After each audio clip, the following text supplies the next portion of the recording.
Conference room A is full of chairs. It's really no place. There's no room to go to exec sessions. But, so Eldrick, good to see you. Pat, Moira, Sean, and we'll get to others in a minute. But we are in open session. We are hybrid. Folks are here in the room and folks are joining us remotely. So call the meeting to order, and as far as I know, I've not seen any emails regarding modification to the agenda. The agenda is as it should be. Tricia, thank you as always. Perfect.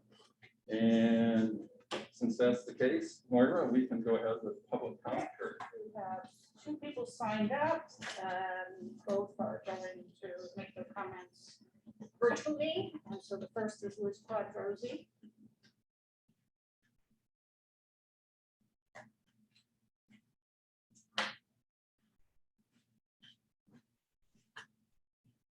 I'm wondering if some people did not realize.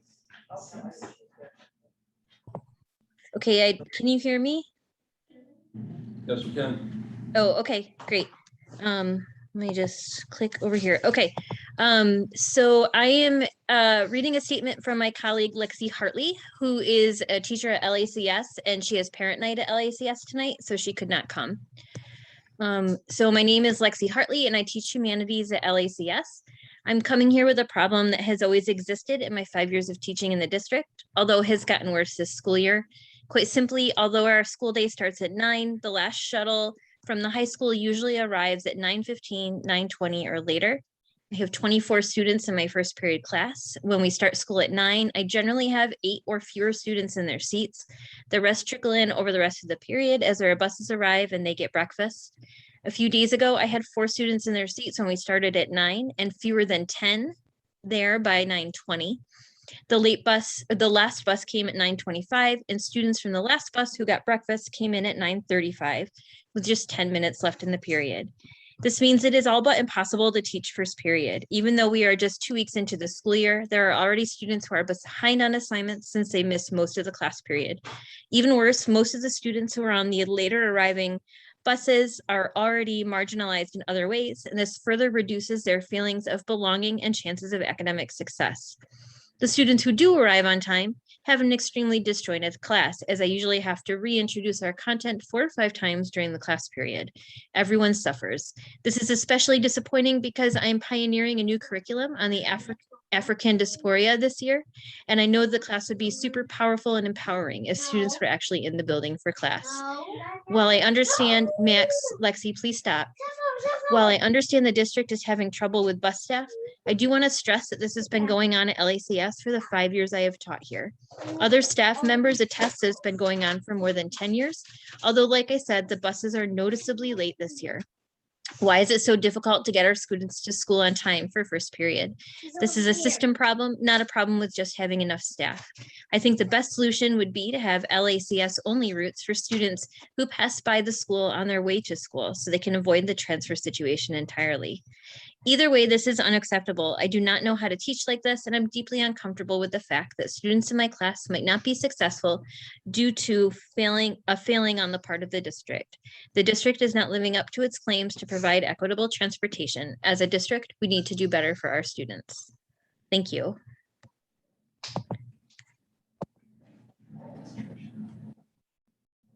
And we have Steve Manley.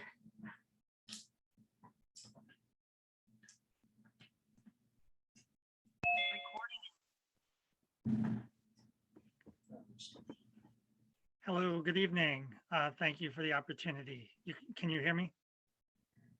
Yes, Steve. Very good. Great.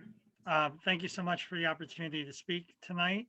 I come tonight as the Executive Director of the Ithaca Public Education Initiative, a local 501c3 dedicated to supporting education, our teachers, students, and staff by raising money within the community and making it available to our schools in the form of grants.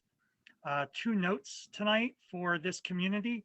First, I want to thank all the members of the education and education adjacent community, our founders, our funders, and our partners and associates in our work who joined us for our annual meeting held last Thursday, where we thanked Monica Twinard, our president, for her 6 years of service to IPEI, 4 of which served as IPEI's president.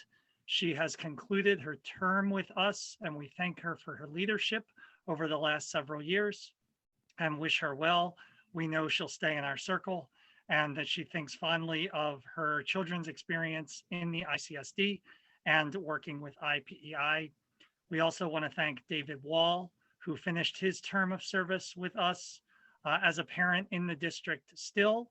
We anticipate his continued relationship with IPEI, and we're extremely grateful for his regular support and encouragement in new activities and new fundraising events that help us make funds available to the teachers, staff, and students of the 12 Ithaca Public Schools. I want to thank Courtney Reinhardt, who is joining our organization, taking on the role as IPEI president. You heard from her at a recent board meeting, sharing some information about our grant program.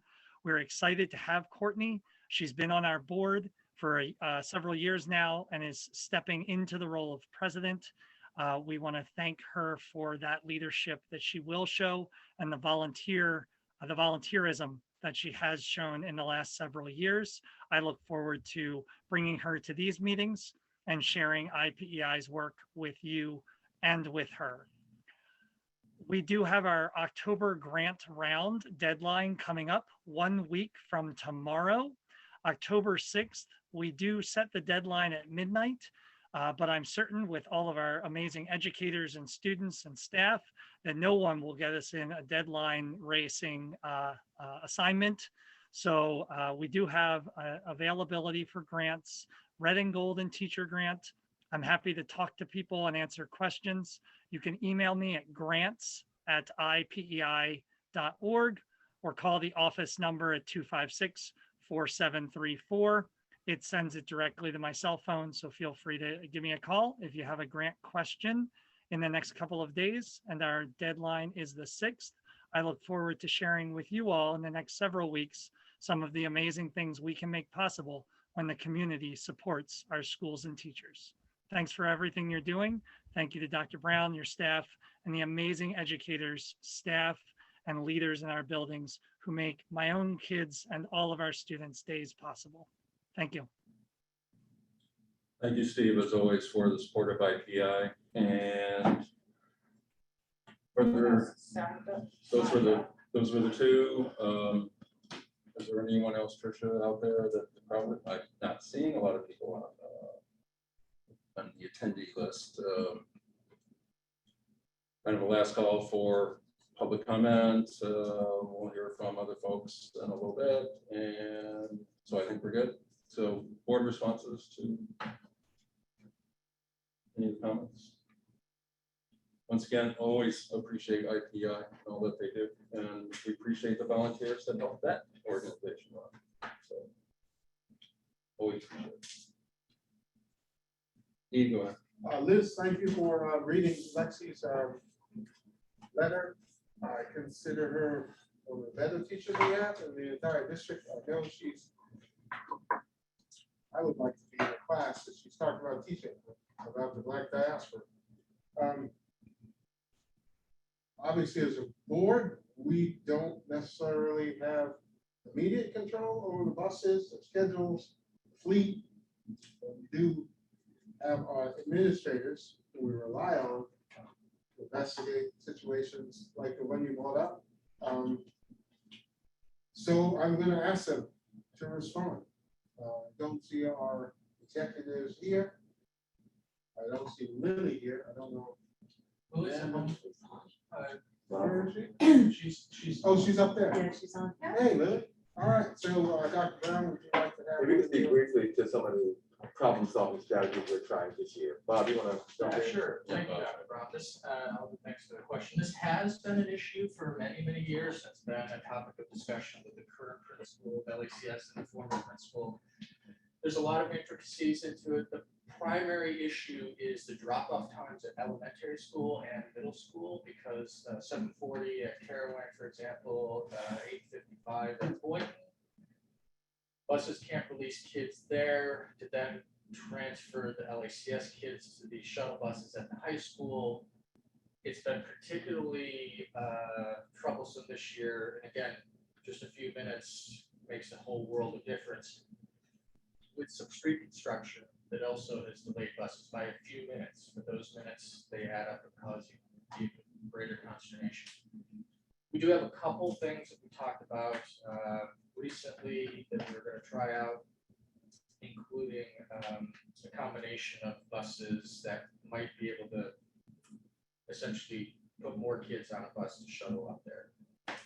And also, if that does not work, we'll be talking to our teacher aides and teaching assistants at a few schools for additional pay, take kids even earlier into the classrooms. If there are COVID spaces where COVID social distancing can be easily done with a few teacher aides to supervise. So those logistics are in the works.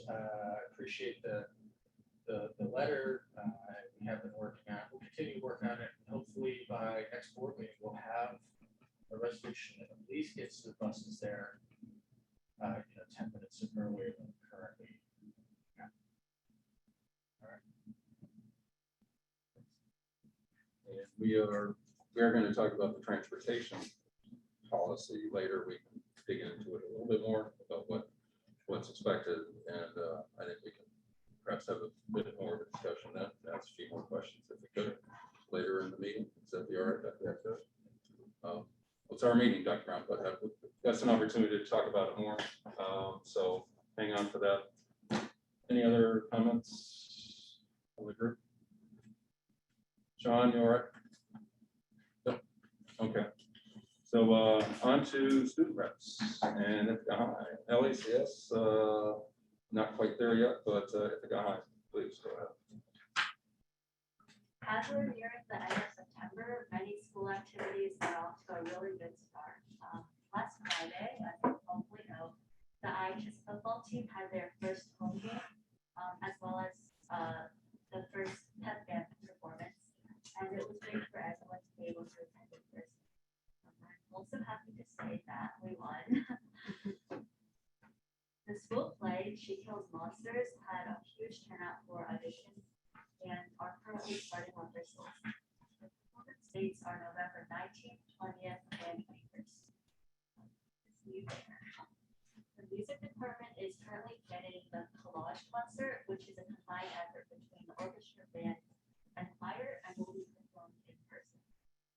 I'm glad to say that the IHS admin is still very involved with the student body this year, and I've already met with some students to discuss their thoughts. We met with Mr. Trumbull yesterday to discuss matters pertaining to the student body, like lunches and building maintenance. As there have been quite a few COVID positive cases, I would also like to mention the notifications regarding these.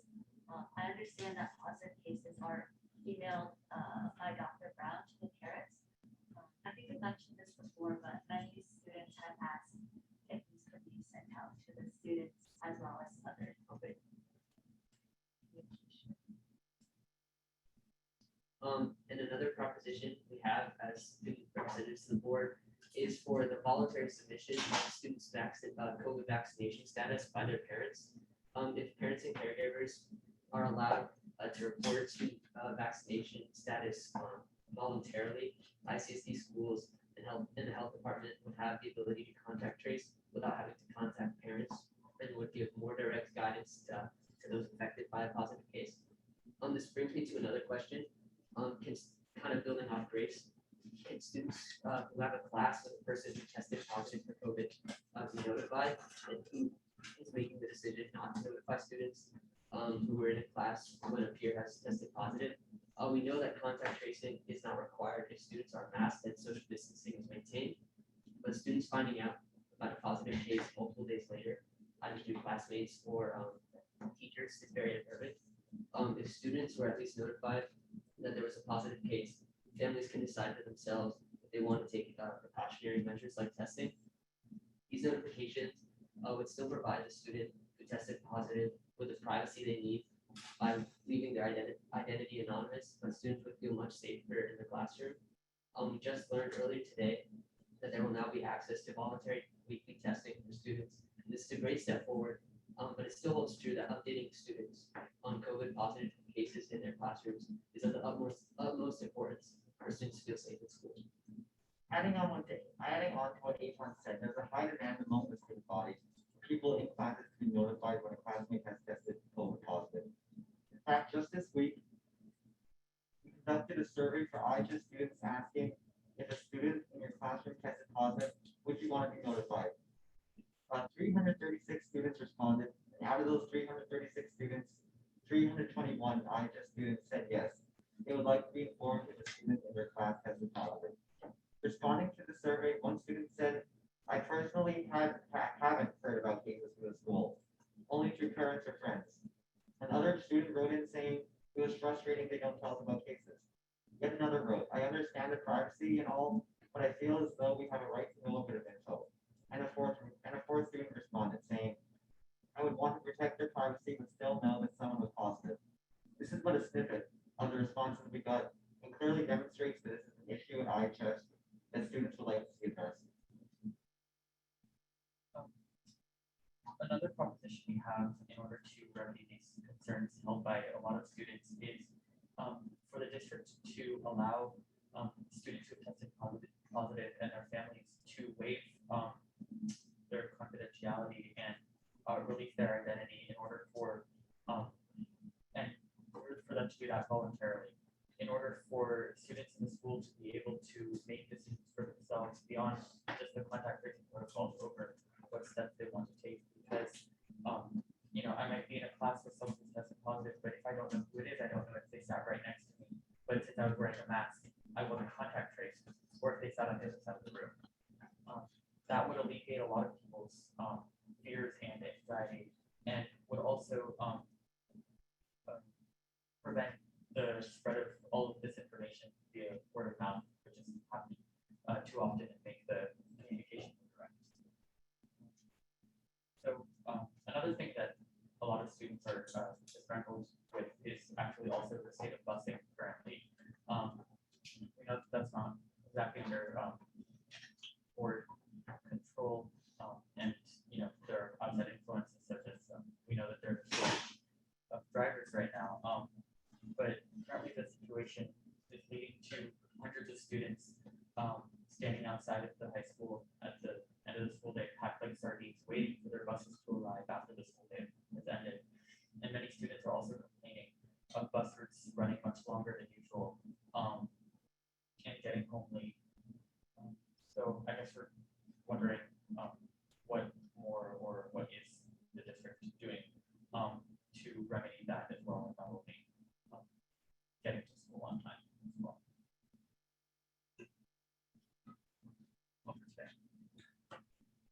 Thank you all. Board responses. So I want to make sure that I am understanding what you're saying as far as procedures for notification. Your parents are told when someone in one of your classes has tested positive, right? When in school, if someone in the school is tested positive.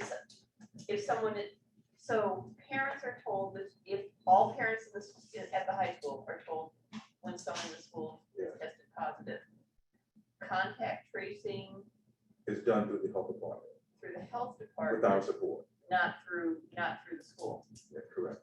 On rare occasions, when we are trying to expedite the process, when there have been a backlog with the health department, we have done some version of contact tracing, but we're not in the business of contact tracing.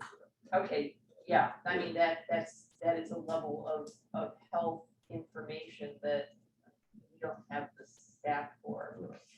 Because in addition to bus driver shortage, there is also a nursing shortage and a teacher shortage and a school food shortage, which is coming our way, hopefully not our way as much as some. So how are the confidentiality decisions made? Because I don't see that the situation at the high school is different than any other workplace or school setting. So we will start to email students, same letter we're sending home to family. I appreciate your patience as we're navigating multiple systems to make that happen. I'm talking to the Talcott now, that's gonna happen. As folks have seen in the community, we're sending out a lot of letters, unfortunately. I will tell you that the Talcott County Health Department and other entities who provide us guidance have all recommended that we do not notify by individual classroom. That is, as you noted and stated, would be identifiable. I, as superintendent, do not want us to be in a situation where we're identifying young people by classroom.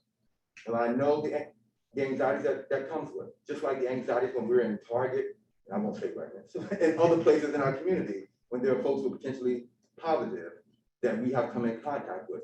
If you are a close contact, you will be contacted by the health department.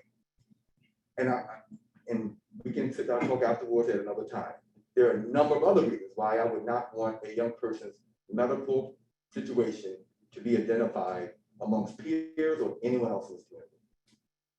One of the things I have recommended, because I've been in a lot of conversations about this, one way to approach this is to treat everyone as if they are positive. I know that's hard to hear, but our protocols support that. The distancing, the layers of protections. So that is a recommendation. I know that doesn't alleviate any fears, but if we're looking to how to change our behaviors or how to act, let's act in a way that we've all recommended. But I will not move forward changing a policy against recommendations that will identify a young person or an adult's medical history. I just add something. Yeah. I think that while the policy has good intentions, I don't necessarily think it alleviates the fear of having a student be identifiable, because if like a student is absent for like a week or two, and if a teacher is absent for a week or two, there are still like people still talk about like, oh, like the student must have COVID. And I'll be looking to our student leaders and other leaders to help us with the culture that is an upstanding culture to squash rumors and conversations about someone tells medical history. Me as the organization, us as the organization, me as the superintendent putting that information out is official. We're letting you know who has it. That informs the culture in a way that I'm not comfortable with either. Dr. Brown, and to our student reps, if I can just add one thing, I realize that there is no good response in this situation. And I can tell you as a faculty member, I am not allowed to know when students in my class are positive. So because of HIPAA and privacy, I don't get contacted unless I am contact traced, that I don't get contacted or I don't get notification when a student in my class is positive. And so there is no, it makes everybody uncomfortable. And I think Dr. Brown's suggestion about one of the ways to move forward is to presume and to make sure we have layers of protection is the only way we can go legally speaking to make sure that we are in HIPAA regulations. I'm just going to add that there's no way around this. There is no way around this. Just anyone could become positive. You know, I look at breakthrough cases locally, nationally, other areas, you know, 20 to 25% of all of the positives are breakthrough cases. I saw one from Albany County where 44% of the positives were breakthrough cases. Being vaccinated greatly exceptionally reduces your chance of being seriously ill, hospitalized, or demise. Masking works. I have two young grandchildren who are attending preschool. They have been attending preschool throughout the pandemic. They are too young to be vaccinated, as we all know. The younger one is too young, really to wear a mask.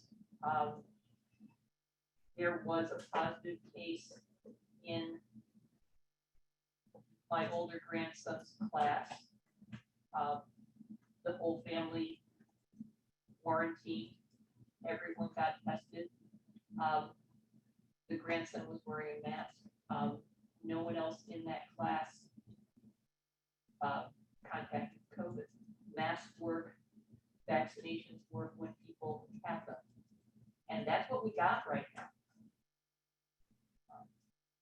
It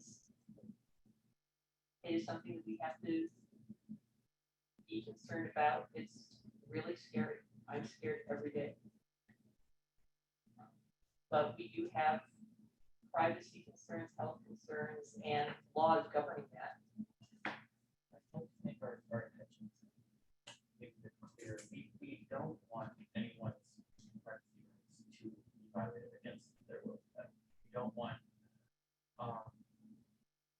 people's names to be, sent to the district. I think, and we believe if anything that currently there, we want an abundance of caution. I've actually been pleasantly surprised by the adherence to masking at the high school. We don't know the numbers, but from what it seems like, most of the high school is vaccinated. And still, people are very, very anxious about themselves and their surroundings. And currently, what's happening is that the contact tracing guidelines are seen more lenient than they should. If I understand the guidelines correctly, if I was positive, race currently would not be contact traced because we are in a closed controlled setting and we're both wearing masks. Even though we have a comfortable. And if I disappear from class for 10 days, it's quite obvious that I've had COVID.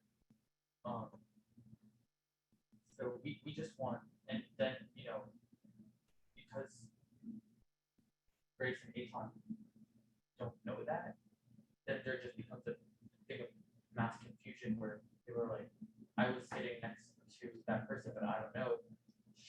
Do I need to quarantine? Do I need to do this or that? And it spirals. And as much as we want to keep those things under control, it's really hard to do that. And so I think we're just looking for ways in which that confusion and anxiety can possibly be reduced, and for there to be a bit more clarity and transparency.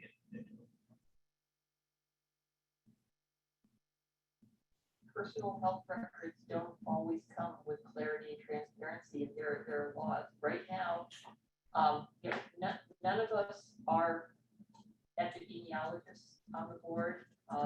Public health officials are. There's some fabulous faculty in town who are, in fact, renowned epidemiologists, and our county health commissioner is following the guidelines of the CDC. And yes, they have in fact relaxed the regulations for who needs to quarantine. But again, the district doesn't contact trace, and the district doesn't set the rules for contact tracing. And I don't think we have another public health option right now other than follow the county health commissioner.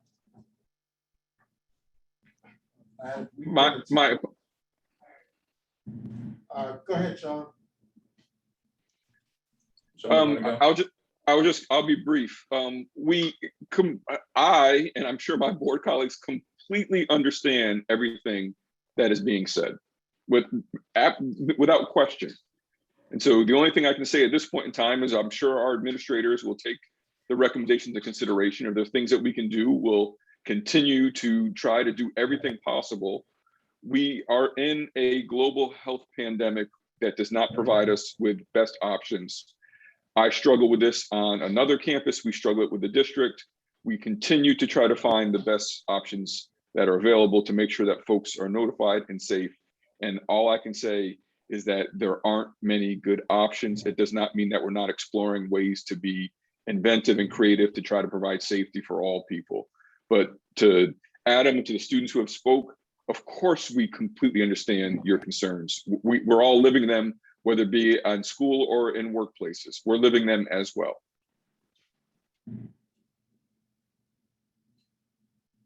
Albert, go ahead.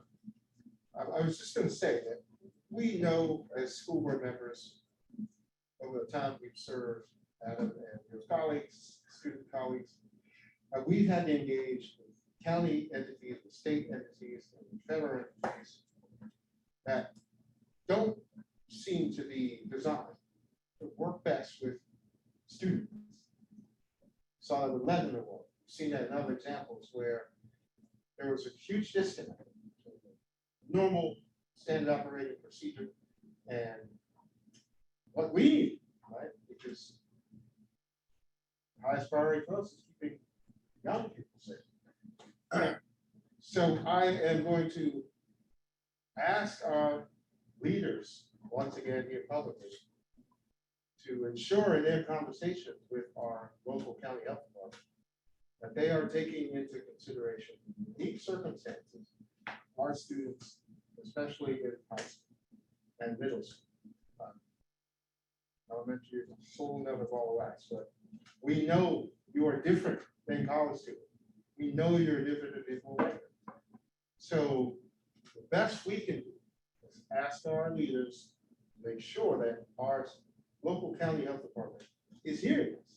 We want to know that they are doing the best thing, mental health, the security, for the actual health of our students in school. And that's the best we can do, right? We cannot control it, but I have to be honest, we've seen them before. I don't accept anybody when they tell me, doing the best we can. This is all we can do. No, that's actually not true in a lot of circumstances. So I applaud you for asking, telling you, we will direct our personnel to ask yet again whether or not this is the best they could do for clarity and for safety and for privacy in our high school setting.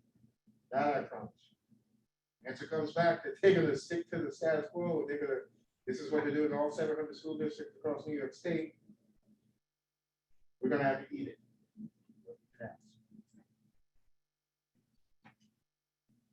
Thanks, everyone. And obviously, this is a discussion that will be ongoing and changing basically every day. But we'll keep dealing with it every day, Dr. Brown and everyone. So thanks to the guy. I was at the football game last Friday night. I've been to some soccer games. It's been a while since I've seen this guy score 51 points. It's almost it was flashbacks to 1971, but it was great to see. Great effort, and driving here, it was great to see. I drove down Cuba Street. Over, yes, I did leave the curriculum committee a little early, and I drove down Cuba Street. It was just great to see kids scattered throughout the campus, outdoors. Variety of different sports going on at the same time. There's a game. Well, games are ongoing, and modified was outgoing. JVs. Boynton was having an outdoor community event on the sidewalk. So and there's modified kids trying to practice a little football. So yeah, that's what we're trying to look at as well. Is making sure that all the activities that we expect, you look forward to, continue to be able to happen. We, meeting some folks in my family and others, very much look forward to the collage concert. It's a highlight of fall, frankly, highlight of the year for fine performing arts, and really just great opportunity to see the talent in this district as the kids that were running cross country, stopping traffic on the Cuba Street coming down. So you're all trying to do, you all are doing great work dealing with all this, but also trying to experience the halfway decent senior year and in junior year and sophomore year and freshman year, all at the same time. So it's a testament to all of you and all your classmates to hang in there and be patient, and staff as well, just trying to keep all these things going. And Steve, as you said, it's just great to have kids back in the classroom, right?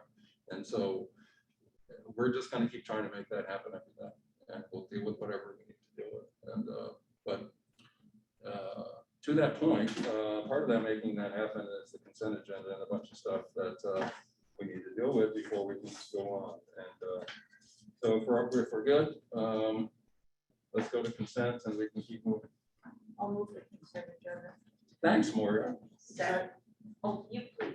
Oh, Eldred got it. Second by Eldred, and a variety of items here, multiple pages. Chris is not, Chris is driving back from a work obligation. Amanda, anything that we need to really address? No, I think the only addition from the finance committee review to today was the change order. And that was a later addition just because we recognized that while we were in the area K, we wanted to ensure that we went from a zoned system to an interconnected addressable fire alarm system that's all in one account.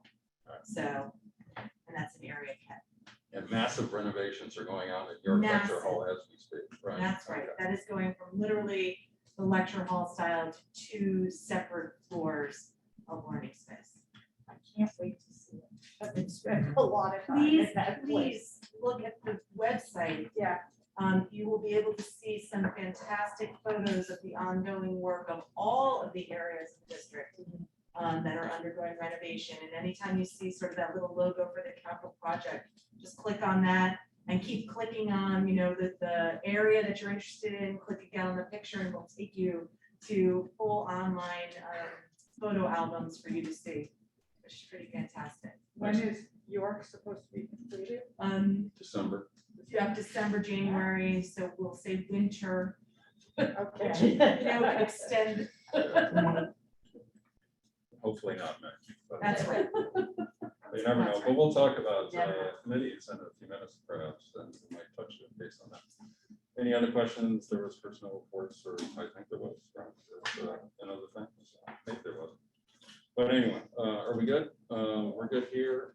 We're good here. And Tricia, we need to call the roll, and so we can move on. Rod Ainsley, Yes. Erin Croyle, Yes. Sean Eversley Bradwell, Yes. Eldred Harris, Yes. Nicola Faye, Yes. Yes. Patricia Wiseman. Yes. Thanks, everyone. Dr. Brown. Thank you for the opportunity, Ms. Ainsley. Just one quick item. I was going to share a bit about the contact tracing because that's been a question asked often this week. So thank you for asking today. The only other item, we just sent a letter out this afternoon explaining the testing program. So we're going to just ask folks to look at that message from me that asks folks to register for Affinity Empowering. So folks are going to need to go in and register and hopefully provide consent so that we can begin our voluntary testing program. That's a big one. We chose that particular test. It's free. And it does not require a registered nurse to be the person to administer it, which is helping us with our staffing issues. So just an announcement in addition to the letter that we sent out to the community that we may also send the students tomorrow morning too. All right. Thank you all. Dr. Brown, which test is it, or which company is it from? Affinity Empowering is the name. Affinity. AFFINITY. It's one of the quick tests. So Yeah. Yeah. No brain teas. No, those are, yeah, absolutely. So 2020. So, Dr. Brown, you said it was free. So, but there, so we have a certain supply, or we can test weekly. I mean, what's We're give testing us an idea. You want to test X amount of kids? every student, every week. We're gone from 10% of our student body to every student. We have to plan for and prepare for every student. So that hope folks can recognize the scale and the significant increase in scale to our testing program. And we appreciate the patience folks have had with us as we've been setting this up. It takes a significant amount of time. But we're in a place right now. Ms. Talcott, I believe, can unmute if she wants to add anything in. She has become quite the expert when it comes to all things COVID, but particularly testing program. Is she able to unmute? Just talking about leaving anything out, any other additional pieces you would add? You're doing great, Dr. Brown. You're doing a wonderful job explaining it. My apologies, I'm home with a sick child. But yes, absolutely. So this company allows us to test every student who consents every week. And again, as Dr. Brown said, it doesn't require a registered nurse to oversee all sampling. And so that really provides us greater flexibility. Our nurses are amazing. And we also have full buildings, so they're very busy, right? So we needed to find something quickly that, that could pivot with the new requirement. No, all right. So question, is this, Questions arise, go ahead. is this gonna be, let's go block by block. So in the high school, is this gonna be staggered, or do we actually expect all the children, all the young adults who say they want to test, to get tested weekly? What's the expectation, and can we handle, Dr. Brown said, can we handle that kind of scale? They all say at week 1, we want to get tested. Ms. Talcott, you want to talk about the way in which we're planning and scheduling these tests?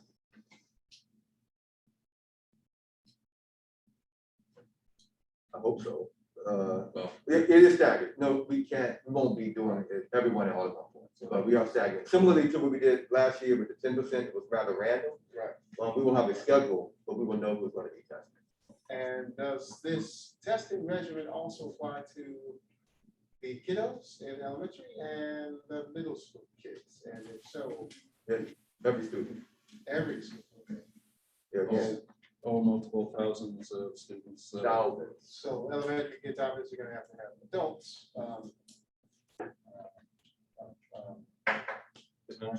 Some type of supervision.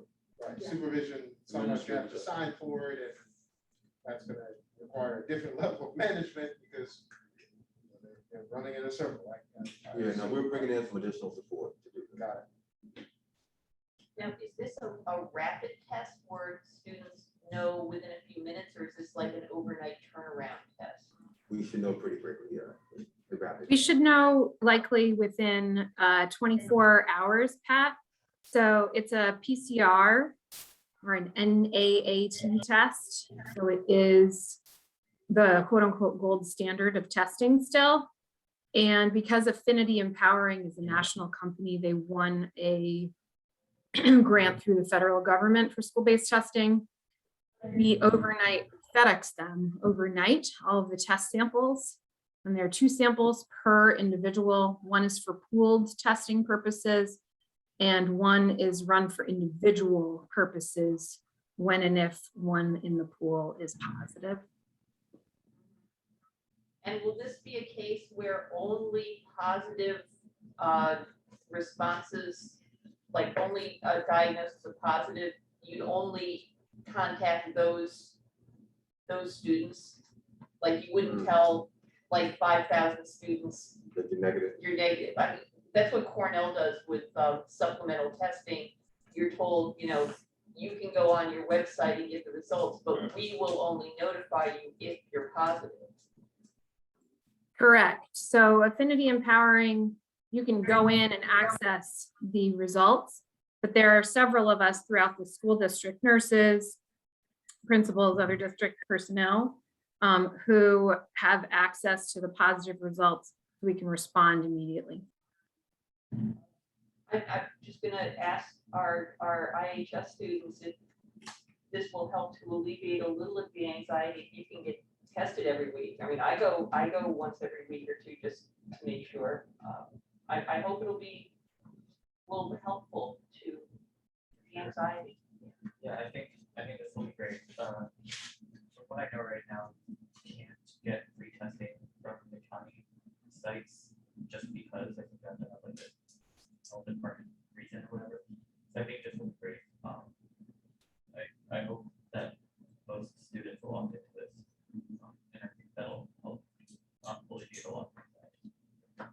still voluntary, but obviously y'all would encourage folks to get tested.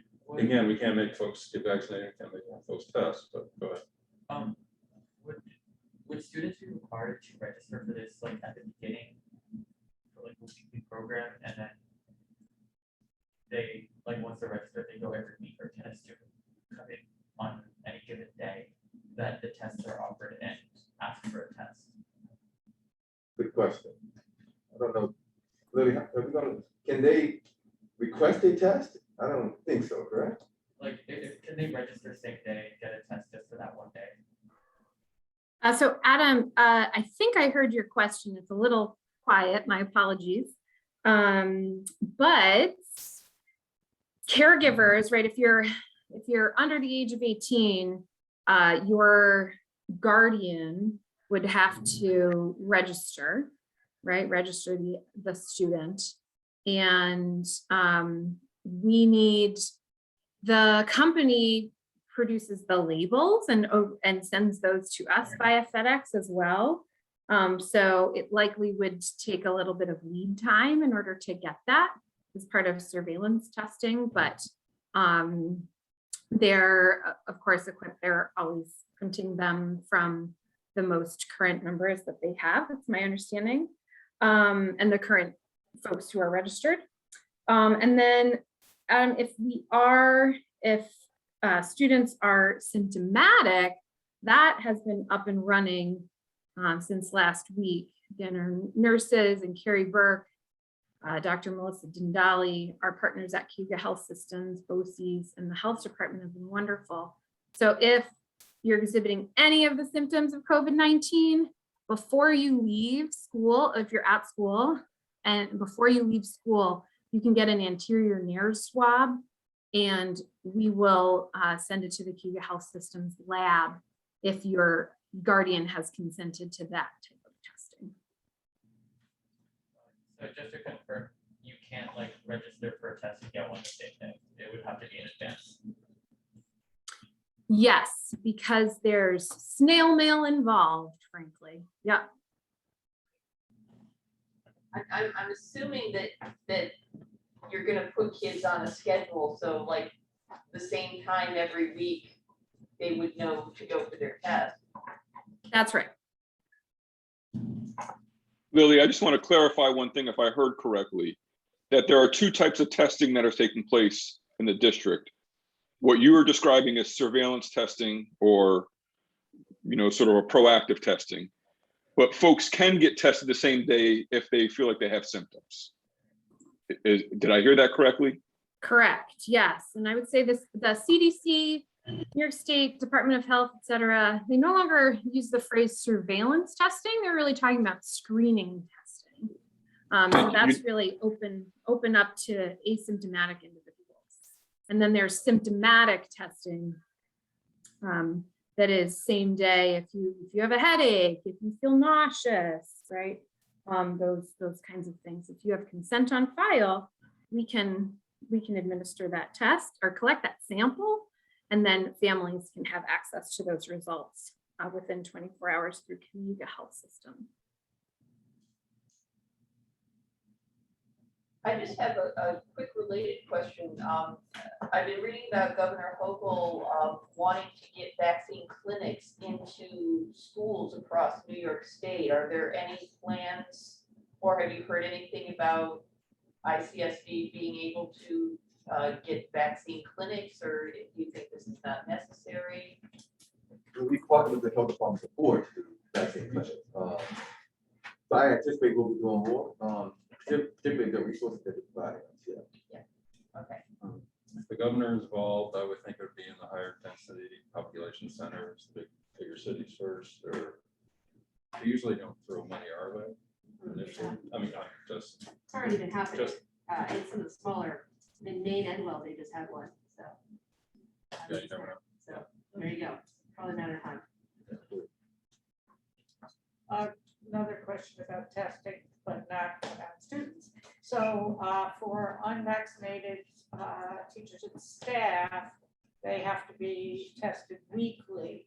Do they go either to the testing center on their own schedule and, or to a doctor and get the test? Yeah, let's talk, Bob, you want to talk about how we're navigating this with employees? Sure. So right now, individual employees are securing their own tests and submitting those results. Once this is up and running for students with Affinity Empowering, as long as students are also involved, we are permitted to test staff as well.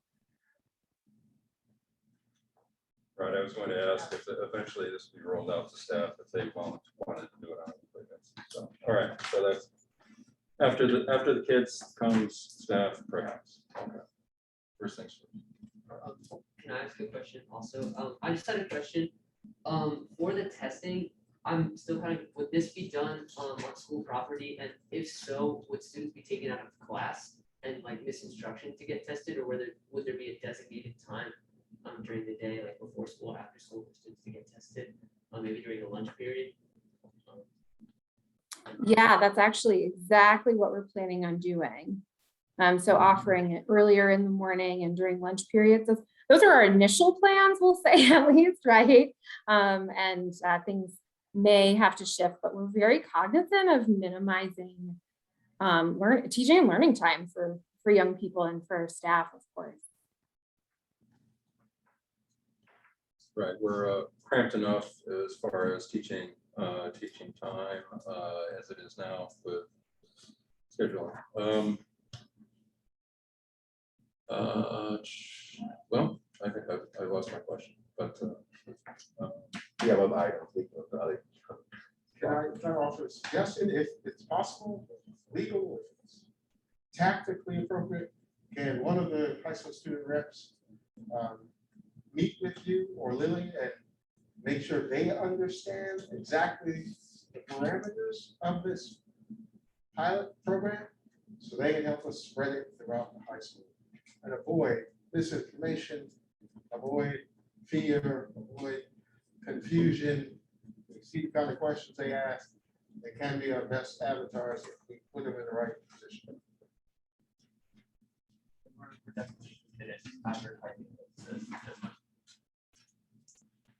So select one of your mates, get in front of these guys and make sure they bring you along as we work out the details. So you'll know more than we know about the specifics of these programs. so we've gone round and around a little bit, but asked a lot of questions. But remind, well, if we could highlight again, when is this program due to start? Let's talk, you want to speak on the date for which school? So Affinity Empowering is working on getting us a final date. We anticipate that it will be within 2 weeks. That's what they've given us in terms of getting all of the initial testing supplies for the first couple of weeks to approximately, we're estimating around 3,000 students will be consented for testing each week. Oh, thanks, Lily. Just wanted to manage the expectations a little bit, but there's a lot of work to do between now and then. I guess my question, and then we'll move on, but well, if no one else has any questions.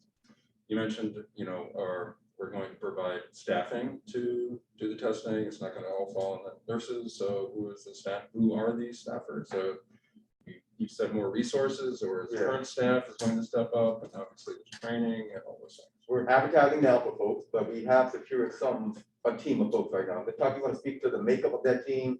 Maybe not say the people, but who we're looking at? Sure, we've got some retired nurses, retired administrators, and some other folks who will be engaging with the young folks.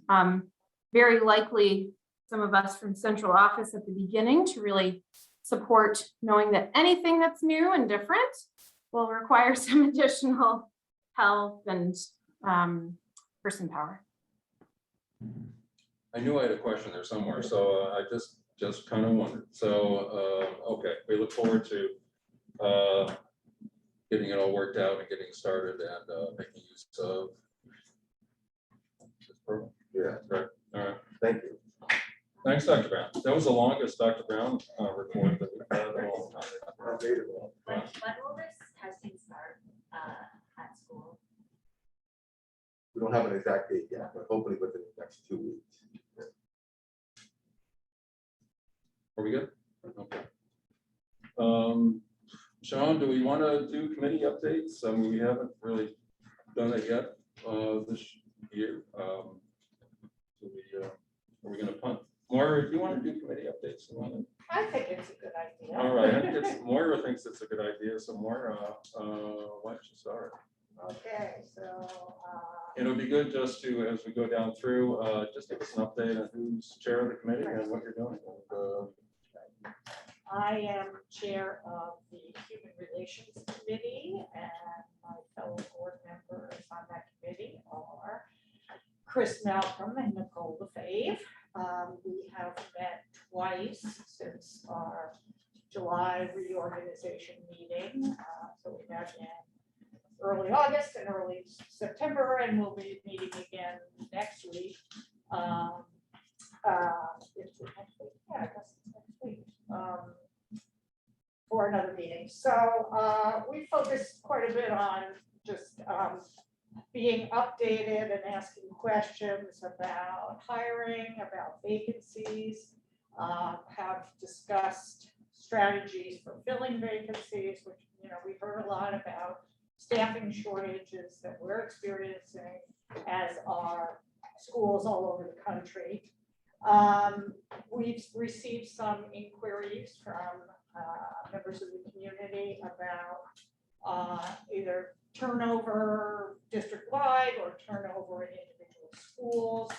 And that has led us to have some really good discussions, mostly in exec session, because it would involve talking about the employment history of particular individuals, which we can't do in public session.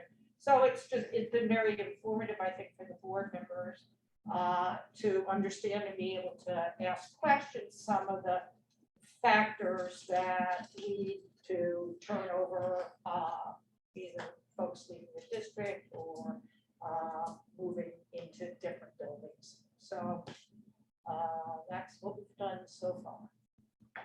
Thanks, Moira. Elbert, the curriculum just met before this meeting. Can I ask that folks be mindful to project? It's hard to hear online. Sean, we just had our first curriculum committee meeting since the reorg, a few minutes prior to this meeting. And we gave a summary of where we have been. And where we have been is trying to identify effective means of promoting literacy throughout the district. And literacy, for folks listening and for folks in the room, no longer is confined in our minds or in our district leadership's minds to English class or literature class.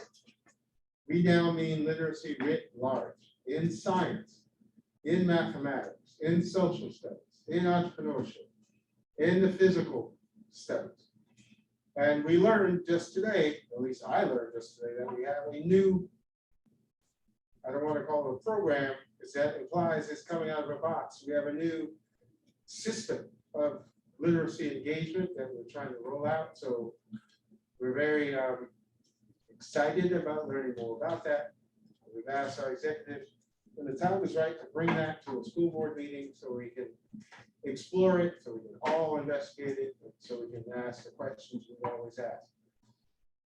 The second component of what we're trying to work through in curriculum is understanding our anti-marginalization curriculum more, and primarily understanding the scale and the scope of how it's being shared. We know it's been going well where it's been done. We've heard from the students, we've heard from the teachers, we've heard from parents. That is something that we're hyper aware of needing to be spread throughout the district. So when the time comes again, we'll get more about that. And the third piece is what we're calling loosely social emotional learning. And Nicole reminded us at today's meeting that, Adam, to you and your colleagues' points, we need to make sure that the anti-harassment message and the sexual health of our students is included as part of that. And she had some other ideas about monitoring our schedule shifts and making sure that we're all apprised of how that work is going to benefit you and your younger colleagues. Thanks, E. Albert, should you say who's chairing the committee and who's on it? Oh, thanks. I was elected chair by a vote of 1. Yay! I was late signing in, but I really support that.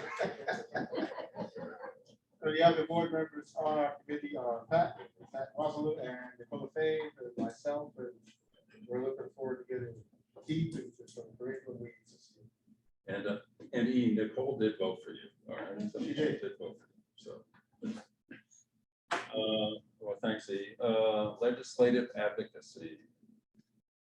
That's Aaron or Kelly or. It's Erin. I was elected chair at the last meeting. The big one for us is the delegates sessions coming up. We're going to be reviewing all of that and going over it with Kate Reed. For the upcoming school year, we're looking at 3 issues. One of them is just exploring the school lunches and having some conversations about that. The other is, sorry, the kids are very distracting tonight. And if Kelly's here, oh my gosh, I'm sorry. I didn't realize I'd have to do this update. It's my first time as a chair and I am totally flaking. We're looking at certifications for teachers and exploring why it's so difficult for some teachers to, considering Ithaca is a transient town, there's a lot of teachers from out of state that aren't able to teach in Ithaca. So we're kind of exploring that and trying to open up more positions at the school. And I've taken enough time, so I'm going to stop now. Thanks, Aaron. Sean, you want a quick update on policy? We'll talk about policies in a little bit as well. Yes, there are 2 items of policy. First, I was elected chair of the policy committee along with my long-term policy comrades, Moira Lang and Pat Wasaloo.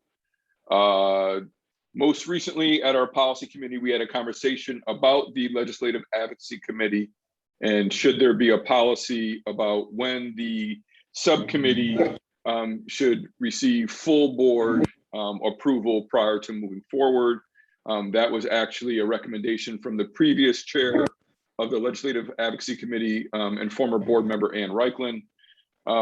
We talked at great length about policy 1230, which is public participation at board meetings, and policy 1400, public comments to the Board of Education. These were last updated in 2013. And given that the way in which folks engage in board meetings has changed dramatically, close to the decade that has passed, that there's additional conversation and there'll be more coming for board and community to participate in how we update those. And lastly is the transportation policy, which is on the agenda for a later agenda item. Connected to the policy committee is the Code of Conduct Advisory Committee, which has been spending a number of years trying to rewrite the code of conduct. Thankfully, we met with a graphic designer to have some conversations about how we may be able to communicate some of the information in the code of conduct in a visual manner as opposed to purely just text. There was a summer writing workshop with school district teachers, administrators, staff members, union leadership, community members, and Dr. Ann Burns-Thomas, a faculty member at SUNY Cortland, and myself, the co-chair of that committee. We are making significant progress in trying to think about the roles of restorative justice in the code of conduct And folks should be hearing more soon about the work of that advisory committee. And if you have any questions, please feel free to reach out at any point in time. We're excited that we may be able to have a new code of conduct by the end of this academic year. So that's where we find ourselves. Wow, thanks, Sean. That's a long time coming. Appreciate that. Chris, I know, is the chair of the finance committee. Eldred, you're on that. Amanda, you want to, or Eldred, you want to just do a quick?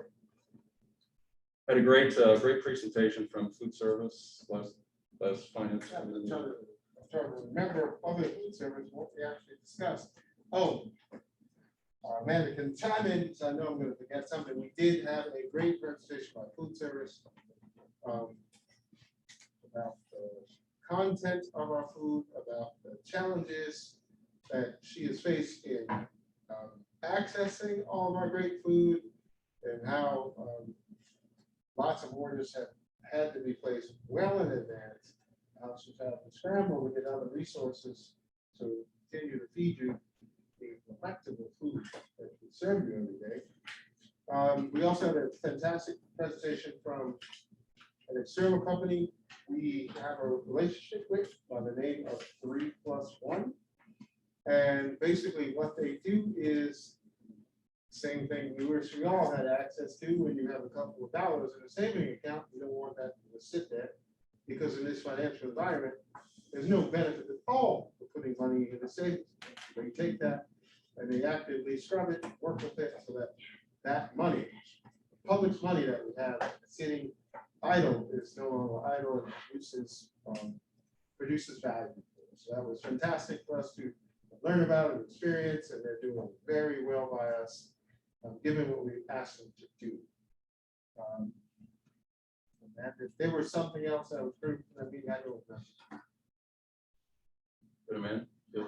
No, thanks. Fabulous. I got the thumbs up from Amanda. Yeah. Thumbs up from Amanda, and I guess that really leaves facilities, and facilities has been meeting all summer long, basically, and seemingly constantly, but that's because there's a lot going on. The members of the committee are, me, Sean, and Kelly Evans, and I'm the chair. Really wrapping up phase one, but I'm holding up monthly progress report. Every month we get this fairly extensive report with all the financials and really updates on every single project that's going on in the district. We are wrapping up phase one. We can see, the stadium is in use, the baseball field, it looks great, but there's many other things involved in phase one. But and yes, the pool, we can talk about each individual item. Best way to get up to speed is to tune into a facilities committee meeting to really work session, and we go through everything. But really much work has been done already in the district, and that's really just the start. Mainly right now, we're looking at the really phase two starting in 2022. The Ithaca High School roof is part of, really it's for next year in 2022. The other half of the Ithaca High School roof will be done in 2022 summer period. But phase two is basically done as far as design development. It is at state ed. They review, that's who approves what we build and how we build it and what we need to do to make that happen. But for phase two, we are looking at really those next projects are, and the big ones are new entryway at South Hill, actually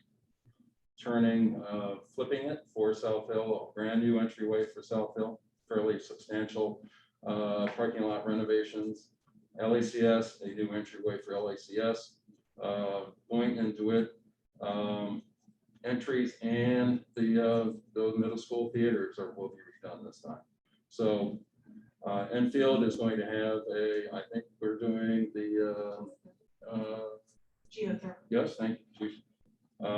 Enfield is getting a geothermal heating system, which is the first in the district for that. Bill Sherman, really outside work this time, drainage and upgrades to the sites. And there's more, but basically coming back again to do more work, continue work at the high school, finish up York Lecture Hall and K building. That will be in December. Yes, the pool will eventually be done. It's about a year and a half behind, just to be quite frank with everyone. We hope that is going to be done December and January time period. They believe they have it all worked out. But, you know, again, that's, you know, if you haven't noticed, there's been a lot of work done at the high school. New main office, J building was completely renovated. And, you know, we are right now, we are looking at brainstorming and discussing phase 3. So we are, that next level is what do we do next? And where is the highest best use for those funds from the 2019 facilities bond? And the great confidence that the community put on this group and this community and this you know, in this organization to spend these resources wisely and to the best benefit for the students in this community and for this district. So so that's going to be the next very interesting thing. Just to give you a bit of a highlight, well, I should say also that we're going into it. The middle school temperature control systems are going to be totally renovated and hopefully fixed. And that work will probably be starting over this winter. So that is already been approved by state ed. But we are looking at getting air conditioning and G&H building and finishing up air conditioning and E building. And that is part of, you know, what is to come is finally fixing what nobody fixed before. And so, and well, yeah, anyway, there's many questions we have about why didn't you just do it all when you had the chance? But now we're going to go back, we're going to do that. And we are looking at some other exciting things that we're going to be doing it at the high school, but we'll talk about that in a little bit. But Amanda, at some point, for the community's sake and for the full board's sake, as we get into the end of the year and really just give folks an idea of what's going to be happening throughout the district in 2022, we're going to have our Chris Glovitz and the architects and the construction managers make a presentation to the board. So that's coming. But it's very very interesting and pretty great to be able to try to get this work done and make sure that it's done right. And I think that's about all we need to do about facilities right now. But more to hear on that. And I think right, we're on to policy, right? Rob, we have one more, and I apologize for speaking on behalf of Kelly Evans, who is the chair of the Early Childhood Education Advisory Council. They are going to meet soon, and they're going to focus this year on the connection between early childhood education and special needs identification. And so that's going to be the focus of their work this year. And I'm sure in our next update, Kelly can speak much more eloquently than I can about the focus. Well, no, thanks, Sean. I have my list of work sessions and committees, and it wasn't on my list. I did not bring up audit because that's really dull, but that means 4 times a year. As Sean has said, that is the only committee that we are legally obligated to have, and so that audit committee meets 4 times a year. We review the district's finances and fiscal oversight and outside and internal, external, and internal auditors. There's like 4 or 5 of them. Yeah, it all seems to work, but never a dull moment, folks, at the city school district. So, so Sean, are you good for policy now? Yes, we have a policy on the agenda. It's policy 8400. It's our transportation policy. It'd be important to know that this policy was originally adopted in 1968. It was revised in 1980. It was revised again in 2003. and has not been revised since then. Bob Van Kuren, along with our transportation department, spent a good deal of time taking a look to see if we can rework some of the language and the writing.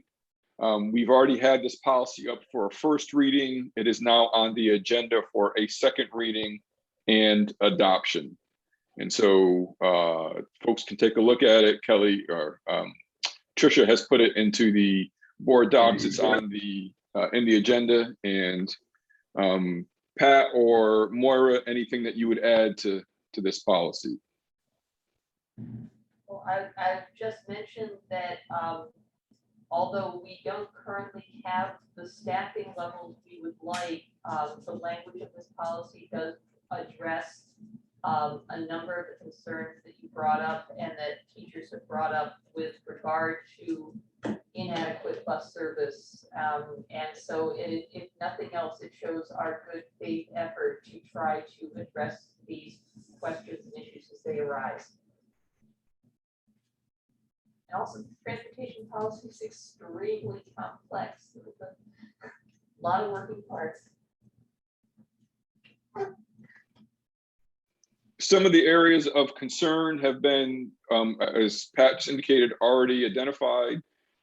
We have significant concern about the amount of time that people spend on buses, including particularly young students, elementary school students, trying to address that. The creation of a district-wide transportation committee that will constantly sort of review what our practices are and think about ways in which to problem solve things that arise. There has been issues raised about late buses, particularly for middle school and high school students, and the ability to participate in co-curricular activities. That has been a conversation. The distance from which we provide transportation for students is included in this policy. And then, of course, trying to make sure that our policies, our bus rides and our bus riders are protected and safe. And how do we encourage that with training and other practices? Those are some of the big issues. I will also say there's no need to avoid this. One of my concerns with this policy is, and we have no way around it at this point in time, or maybe we do, and I'm not smart enough to think about what the solution is, that we currently provide transportation for any student to their designated home school.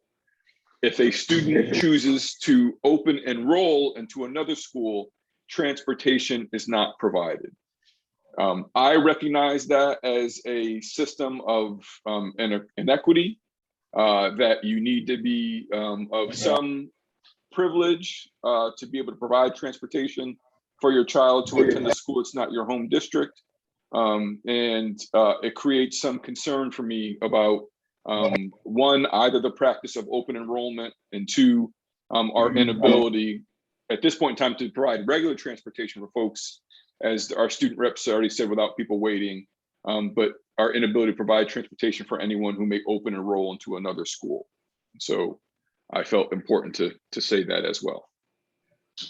And I would just say that, we had a good discussion, a good but frustrating discussion, because we couldn't come to a solution to what certainly seems like it's an inequity issue. And I think, Pat and I both share Sean's concern, and we talked it over, and yet here we are having to consider implementing a policy or prolonging or continuing a policy that we have this concern about.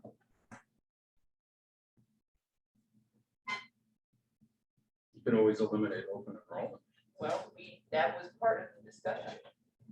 It was not always so. Right. However, I thought Sean made a very good point that in some cases and in some ways, open enrollment is a opportunity for equity. That if folks are unable to access housing, in the area of the school that they feel is the best for their child, then this allows them an opportunity to make that choice. The open enrollment policy allows them to make that choice. And to that end, we also have an increasing number of families who will move during their child's elementary school career. And so for reasons of maintaining some sort of consistency, a number of families choose to open enroll to make sure that their children can stay in the same community as well. We definitely had a conversation about open enrollment. It is a complex issue. It's not part of this policy, but it is definitely impacted by this policy that we see here. I missed that discussion. Very interesting. So Sean, this is the second reading? So Yes. I 8400 transportation for a second reading and adoption. Second. Second by Moira. Other questions, comments? We, Sean, as you know, Sean, policies are made to be edited and changed over time. So at this point in time, this is the best that we're going to do. I'm going to quote my colleague Eldred Harris and say, I'm not sure this is the best that we can do, and we'll have to continue to keep exploring what this looks like. But this is what's being presented. Anything else, Steve? I feel smarter already. So, well, if I'm not hearing any other questions or comments. Tricia, if you could call the roll. Rob Ainsley, Yes. Erin Croy, Sean Eversley Bradwell, In my infamous way, I will abstain. Eldred Harris, Yes. Maura May, Yes. Patricia Wassily, Yes. Erin Croy,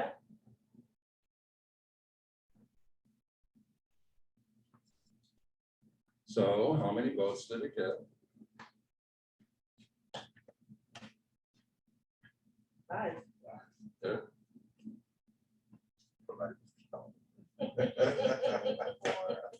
Sean abstained. So, I didn't- yeah. I did not hear Aaron or Aaron. Nicole. Aaron did. We have 4. Aaron We did. need 4. We need Aaron. Doesn't Eldred count as two? I mean, Is that Let's a be real. sizes statement? Height is? no, it just, Oh, we don't want to. If it did not receive the proper amount of votes for passage, we'll put it back on the agenda for our next board meeting. it's parliamentary and democracy in action. You got to have a majority or it does not pass. So, and we are a 9-member board. However, we are situated, so got to have 5 votes. So, so let's move on. And item number 11.3, resolution designating a voting delegate to the New York State School Boards Association Convention Conference, which has been canceled in person. Yeah. No more, no trip to New York City, Dr. Brown. Yeah, we were slated to present also. So It is, it's now, virtual and free, right? So, but we still have to send a voting delegate. Right. I move to appoint Kelly Evans as a voting delegate at the annual NISBA conference. Second. she did sign up, correct? I assume she wants to do it. She wants to. She wants to do it, there you go. She is, We discussed it at the last meeting. for, right, I'm not sure if she agreed, but now we're throwing her in the fire. if you join the legislative advocacy committee, you're gonna have, someone from that committee is going to have to be the voting delegate. Fascinating stuff. Did we get, moved seconded? Yes, I moved, Laura seconded. Very good, so call the roll before somebody changes their mind. Rob Ainsley, Yes. Erin Croy,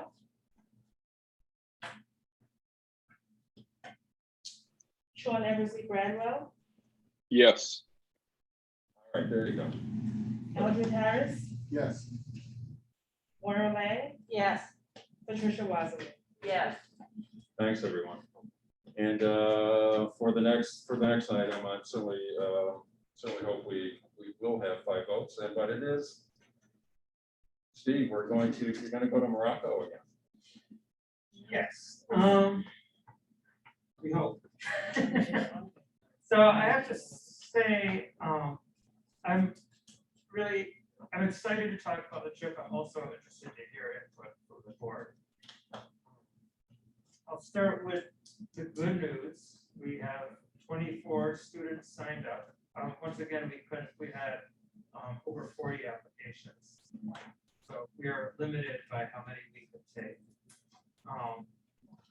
More than a third, almost half the students are students of color. It's a very diverse group. We're also really excited because we can offer 5 $1,000 scholarships this year.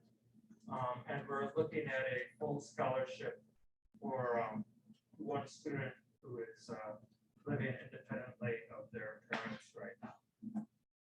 So that's all really great. Of course, the issue overhanging the trip is I don't think anyone here wants to predict what the COVID landscape will look like in February. In the past, the trip has been in April. This year needs to be February break because Ramadan occurs during April. So it's a little sooner. I would rather wait later, but it's not an option. So I'm sure there are questions. I want to provide some answers. From my perspective, the 2 greatest concerns are safety of the students and also financial protection, I guess. On the safety side of things, in the past, the trip has included homestays with Moroccan students. That won't be happening this year, but we will be meeting with Moroccan students in outside areas with them. We're discussing increasing the number of chaperones. In the past, it's been 4. We're thinking of 5, just in case. I've communicated with Carrie Burke. She had several really good suggestions, and we're moving forward with those. We'll continue to communicate with her as the time gets closer. I'll also say Morocco has a requirement that anyone traveling there must be vaccinated. So everyone on this trip will be vaccinated de facto. When we go, we have our own transportation that we take. And I've been in communication with our agent in Morocco, who I've worked with now for 6 years. And he's, really great. He's been really great, and he's put a lot of energy into this. So I feel like in that sense, really, again, if there's more suggestions, I want to hear them, but I feel like we have given a lot of thought to that. The other issue, I should mention, the last time we were about to go was 2020. And the Morocco trip was really one of the first COVID casualties. So a day I will not forget was Lily and Carrie coming over to the high school and sitting down and saying it can't happen, which was the right call. And a week later, the whole high school shut down. So from my perspective, it would be great if this is one of the first things that can happen. But again, all of us here are cognizant of the fact that we've been through before. We have to take that into consideration. I've already reserved plane tickets, but we can cancel up to any time within 30 days of the trip with a full refund. That was sort of the best I could negotiate. We're also committed that any student who's receiving a scholarship, no matter what, will get a full refund. And we were providing an opportunity for students, again, right up to that date to, if they decide they're just not prepared to do the trip, they can withdraw. There would be a partial loss of funding there, simply because we have to pay for hotel rooms and transportation. And if someone doesn't go and we can't get a replacement, then that increases the cost for everyone else. But we also have a waiting list of 4 students. So if someone does drop out, we can replace them right away. And then that student who drops out would bear any burden. The real nail biter for me is that 30-day interval before the trip. If we cancel during that time, I should mention that the trip is $2,000.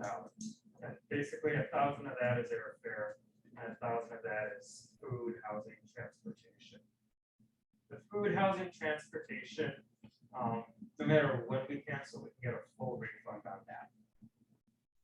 The airfare is a sticky thing.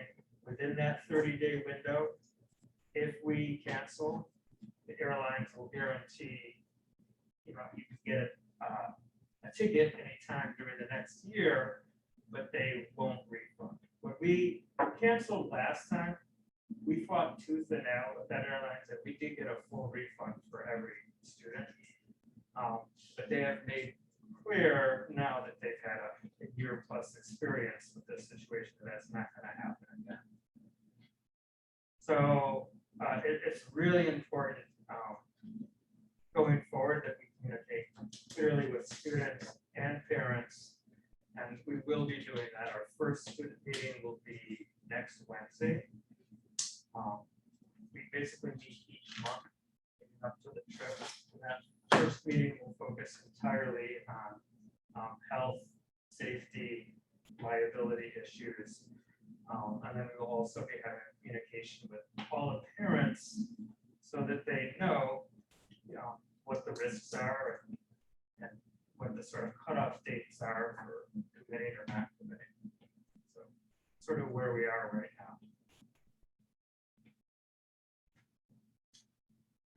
now. So No, go ahead. so I'm just so grateful that this trip has been established over a number of years. That you and other people involved are so well versed in what the issues are and really know your stuff and clearly are thinking, very deeply about what are the potential issues here. So, if this were like the second time you were doing it, I'd be far more nervous. And I just want to say I appreciate so much the commitment that you and others have made to have this amazing experience open to our students. So, you made it very clear what the issues are.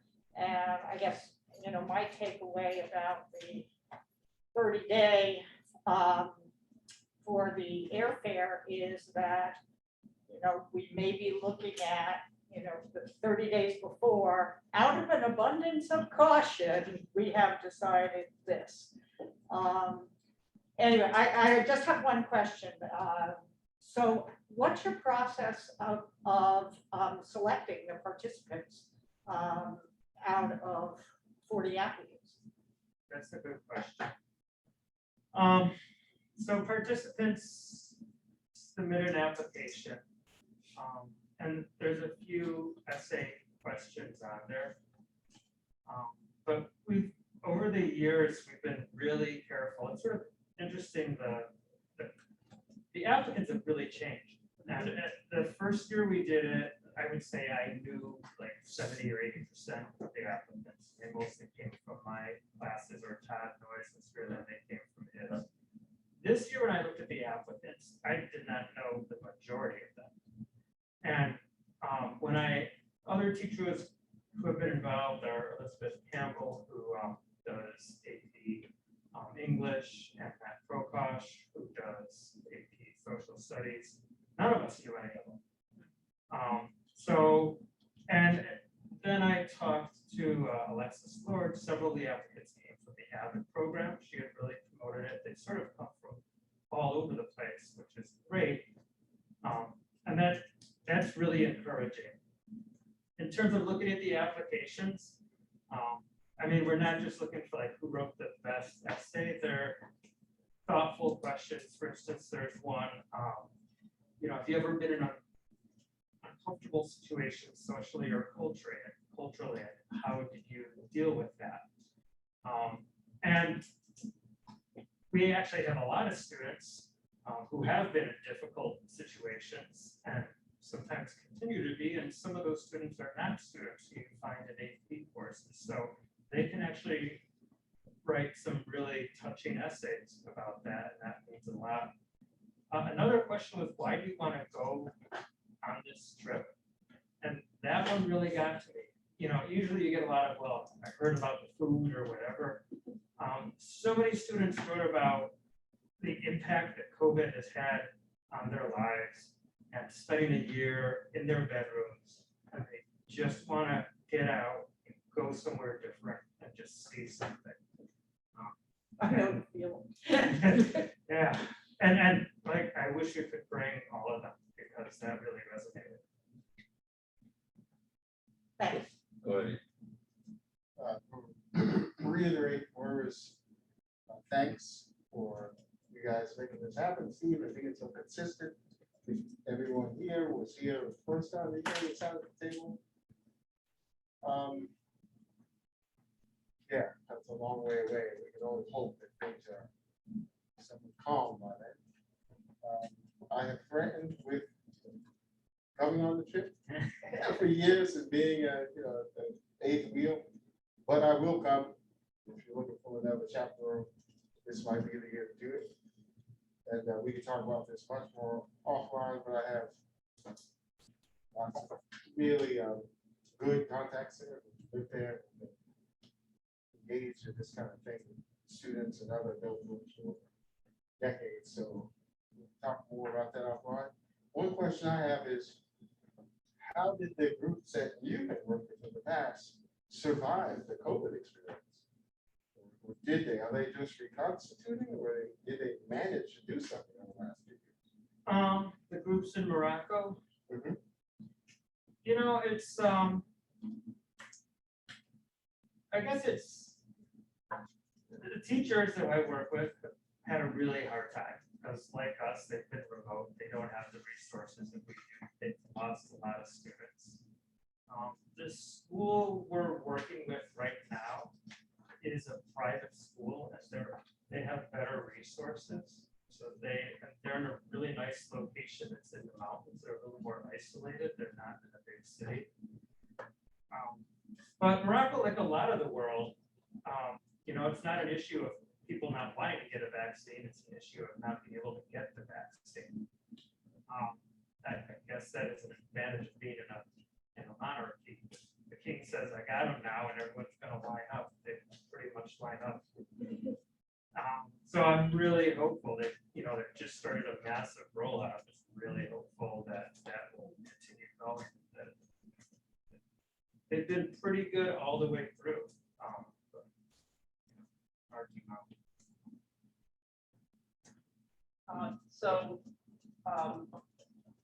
The old ex-study abroad advisor is noting the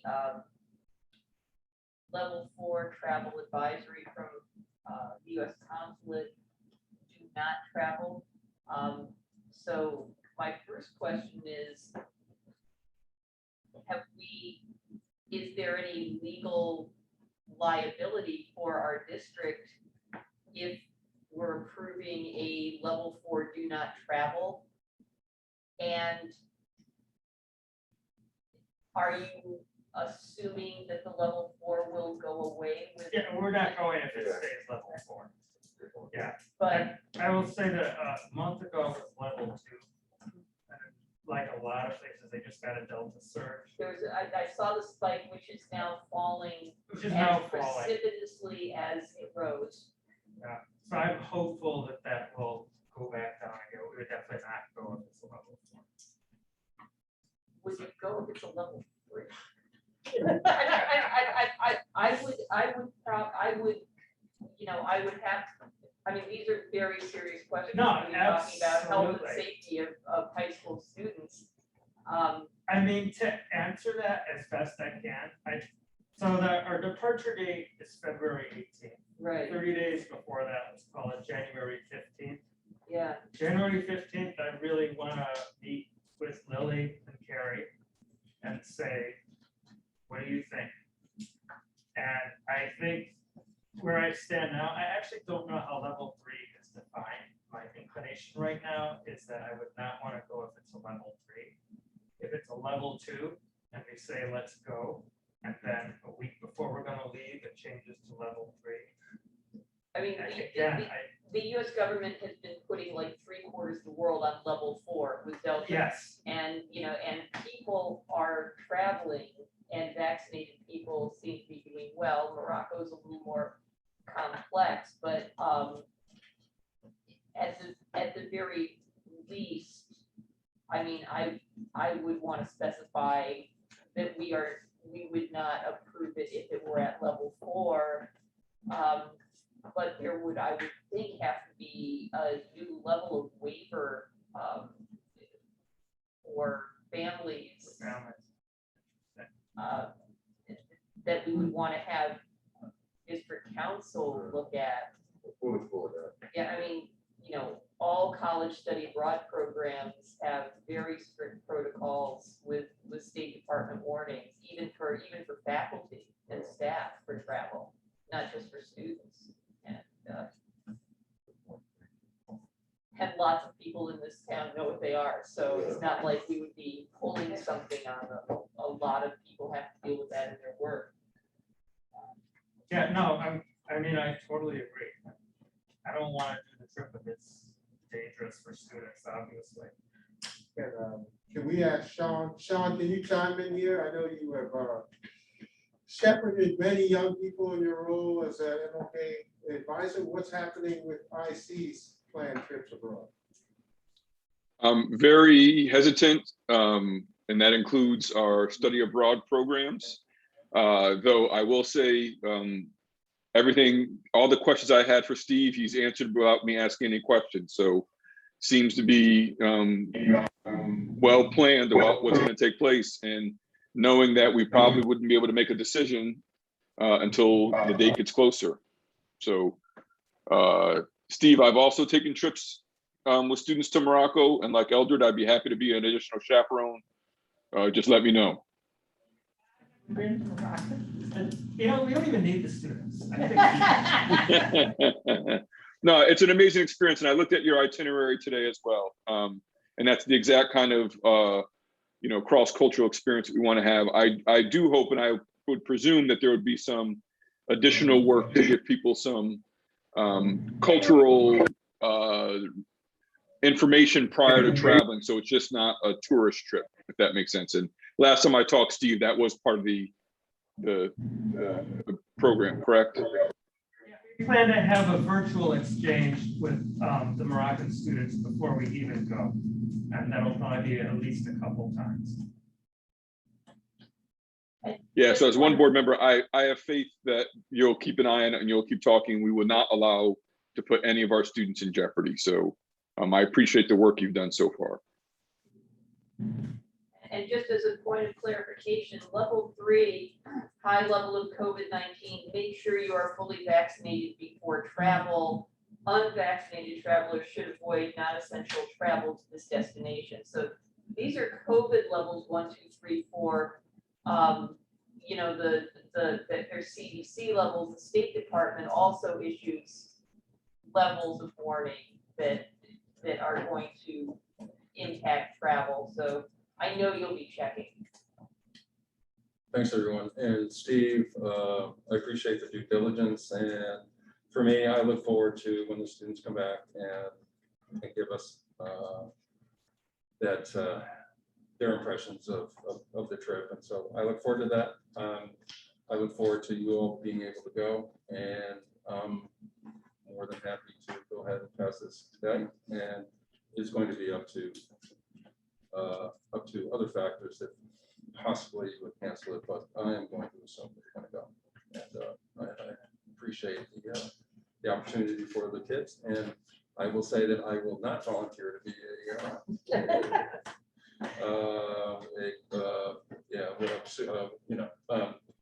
I'm gonna have to work, I think. So I'm gonna, it's not, I've not been there and I don't, but I will give someone else my seat. But Steve, just really appreciate the work and appreciate the students that want to go, and this will be a very outstanding experience, I'm sure, if we vote on it. It was moved, right? Did we move I it? don't think we have not moved. No. I'll look for movements and seconds, and we can vote. I have it right. I'll move item 11.4, the international field trip to Morocco in February 2022 for approval. Do we want to modify it by? No, I'm Okay. sorry. By specifying as long as it's not a level 4 alert, or we already have Steve's word that. It's I would, at the board level, I am going to approve the trip. And well, I would suggest we approve the trip, and because we know that there will, Steve has already said they're not going to go to this level 4, and we will judge the conditions on the ground at the time, 30 days before you're ready to go. I will second the motion. There, I mean, just, all in favor? I'm sorry, go ahead, roll. Rob Ainsley, Yes. Sean Eversley Bradwell, Yes. Eldred Harris, Yes. Maura Lang, Yes. Patricia Wazelee. Yes. And that's your 5. There you go. And Pat, I apologize. I typically don't say no to but and we can. I did work with this stuff for almost 20 years. Yeah. But it's there's only so much that you can possibly try to control. One thing that everyone's dealt with for close to 2 years now is trying to control something that doesn't want to be controlled. So we do everything that we can do to be safe, smart, and be healthy. And so that will. Other business, Sean, you want to just speak to? I'm going to ask just you to speak to this public hearing that once again the district, as the home community of New Roots Charter School, we have to have a public hearing regarding their charter renewal. If you want to speak to that, Sean? Yes. New Roots Charter School has applied for renewal. Because New Roots is within the Ithaca City School District, the Ithaca City School District is required to hold a public hearing. Again, we're required to hold a public hearing because they're within the Ithaca City School District. That public hearing has been scheduled for October 14th, Thursday, October 14th at 6 p.m. Folks can attend the public hearing and provide feedback that will be sent directly to the SUNY Charter Institute. They can send comments directly to the SUNY Charter Institute, or they can send comments to the board clerk of the Ithaca City School District. But there will be more information coming out. I believe Tricia will be releasing some additional notification soon, but that's the public hearing for the New Roots Charter School. Will that be a hybrid meeting? Yes, if I'm not mistaken, Rob and I will be in person at the board building. And folks can speak virtually, but it will definitely be a hybrid meeting. And we will reiterate for the 10th time that the Ithaca City School District, this Board of Education has no say whatsoever in whatever New Roots Charter School does or whether their charter is approved. It is merely, it is not a board meeting. There does not need to be a board member there, but so it's really an opportunity by law for the community to offer comments regarding New Roots Charter School. Part of the SUNY Charter School Institute and all those things that we've been dealing with for a decade or more. So it's, and Sean, I may or may not be available that evening, but understood. But it's again, it's not our meeting, and it's We just have to make the public aware and publicize that there will be an open opportunity to provide comment. And you do not try, it's not a question of coming and trying to influence the board to vote a certain way, because we do not vote on it. And it's really, you are speaking the community, you're speaking to Albany, and that is not, and that is the reason for the public meeting. And Tricia, yes, the board clerk by law has to process that any comments, and those, any and all comments, written and verbal, will be sent along to the Charter School Institute and the Board of Regents and a few others that are involved. So, and that's coming up in October. We have 30 days to hold a meeting after we are notified by letter, snail mail, I believe, that this was coming up. So anything else for anyone in the room? And it's actually earlier than we typically finish up, but I think Dr. Brown, right? And I don't know, the Yankees are playing somebody tonight, and yeah, so upcoming, what do we have next? So policy and human resources are next. And legislative advocacy. Right. 3 work sessions next October 5th, next Tuesday. And geez, audits meeting next Wednesday. I didn't realize that. So thanks, everybody. I think we're all set, and thank you all. Thank you